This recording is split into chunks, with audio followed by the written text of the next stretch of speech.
Jangan lupa subscribe, like, and comment. Assalamualaikum warahmatullahi wabarakatuh. Bertemu kembali dengan Muhabi Channel. Alhamdulillahirabbil alamin.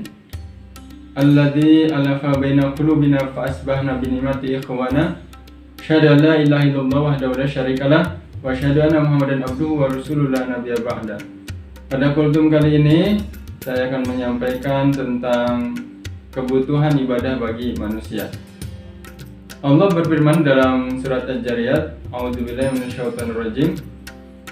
Wa ma khalaqtul jinna wal insa illa liya'budun. Tidak Allah ciptakan jin dan manusia kecuali untuk beribadah pada Allah Subhanahu wa taala. Bahwa tugas kita diciptakan oleh Allah yaitu untuk beribadah pada Allah Subhanahu wa taala.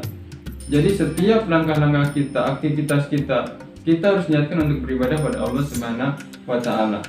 Sesuai dengan firman tadi, manusia itu diciptakan untuk beribadah pada Allah Subhanahu wa taala. Sehingga jangan sampai aktivitas kita, kegiatan kita yang sudah menghabiskan banyak waktu, banyak tenaga, banyak biaya, itu tidak dinilai ibadah di hadapan Allah Subhanahu wa taala. Apapun yang kita lakukan, dari hal-hal besar maupun hal kecil, ketika kita niatkan beribadah pada Allah, maka akan dicatat sebagai amal perbuatan.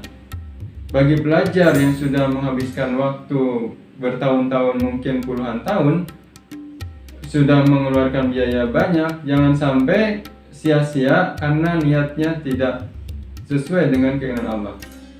Jangan sampai sia-sia karena niatnya tidak untuk beribadah pada Allah Subhanahu wa taala. Apabila orang itu belajar baik di sekolah maupun di pesantren, niatnya hanya untuk mendapatkan nilai, baik nilai rapot atau nilai ijazah, maka di hadapan Allah tidak ada nilai pahalanya. Tapi ketika niatnya belajar menuntut ilmu karena Allah, ingin mendapatkan ilmu dari Allah untuk menguatkan keimanan dia, maka di hadapan Allah aktivitas tersebut menjadi pahala. Jangankan hal-hal besar, hal-hal kecil pun ketika niatnya untuk mendapatkan ridha Allah, maka akan dicatat sebagai pahala. Contohnya di dalam hadis dikatakan, at-tabassumu fi akhihi shadaqah. Senyum saja pada saudaranya itu sedekah.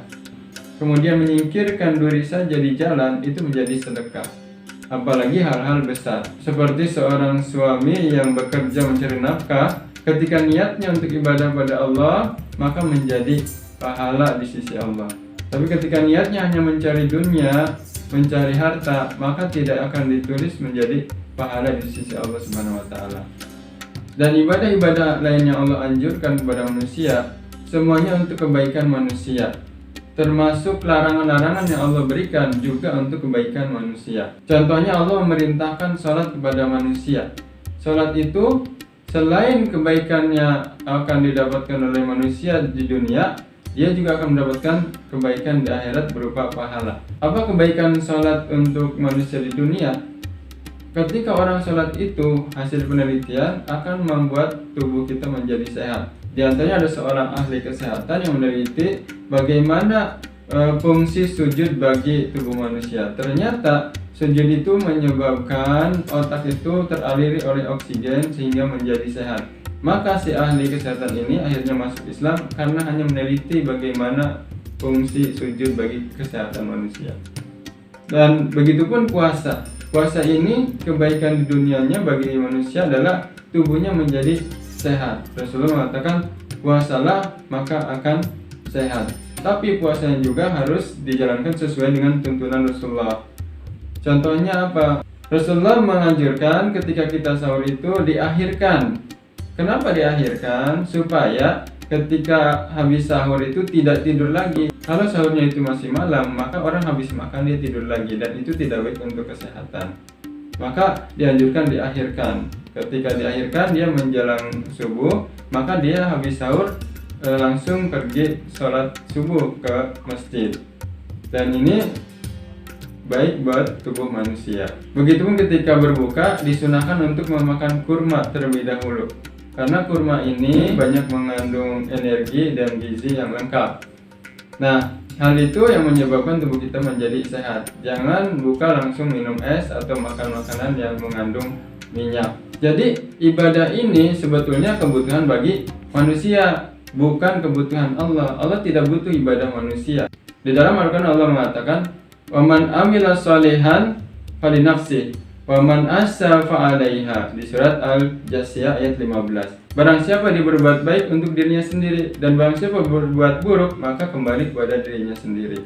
Ketika orang menjalankan perintah dari Allah, maka kebaikannya akan didapat oleh dirinya sendiri, baik di dunia maupun di akhirat kelak. Dan barang siapa berbuat jahat, berbuat buruk, maka juga akan kembali kepada dirinya sendiri keburukan itu. Contohnya Allah melarang untuk meminum khamar atau minuman keras, karena itu berbahaya buat tubuh kita.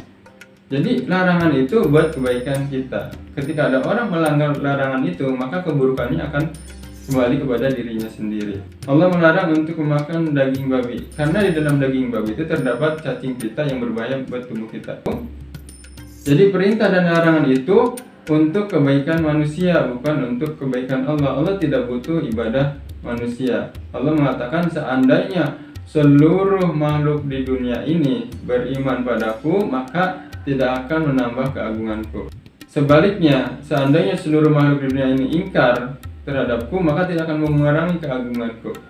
Jadi ibadah itu sebetulnya manusia yang membutuhkan, bukan Allah yang membutuhkan. Jangan terbalik seolah-olah Allah yang membutuhkan ibadah kita.